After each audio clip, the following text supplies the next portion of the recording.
নিয়োগ বিধি সংশোধন ১৪তম গ্রেডে বেতন প্রদান সহ ৬ দফা দাবিতে কর্মবিরতি ও অবস্থান কর্মসূচি পালন করছেন স্বাস্থ্য সহকারীদের একাংশ।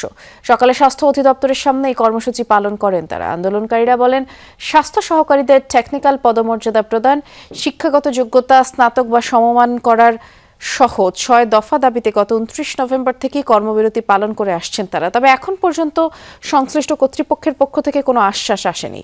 দীর্ঘদিন ধরে প্রায় ২৬,০০০ স্বাস্থ্য সহকারী বৈষম্যের শিকার বলেও তারা ক্ষোভ প্রকাশ করেন। দাবি আদায় না হওয়া পর্যন্ত কর্মক্ষেত্রে না ফেরার ঘোষণা দেন তারা। কর্তৃপক্ষ আমাদের আশ্বাস করেছিলেন যে টিসিবি ক্যাম্পিংটা আপনারা সম্পন্ন করেন, তারপর আপনাদের দাবি মেনে নেব। কিন্তু টিসিবি ক্যাম্পিং সম্পন্ন হওয়ার পরেও আমরা যখন দেখছি আমাদের দাবি পূরণ হয় নাই, আমরা তারপর অপেক্ষায় ছিলাম ১৫ দিন। তারপর আমাদের সাথে কোনো বৈঠক বা আমাদের এই দাবির বিষয়ে কোনো আমাদের সুরাহা দেয়নি। আমাদের পিছনে যারা ছিল তারা অনেক আগে চলে আসছে, কিন্তু আমরা বারবারই আশ্বাস পেয়েছি, কিন্তু আশ্বাসে বিশ্বাস করে আমরা চলে গেছি, কিন্তু এখন পর্যন্ত আমাদের কাঙ্ক্ষিত লক্ষ্য অর্জন হয় নাই।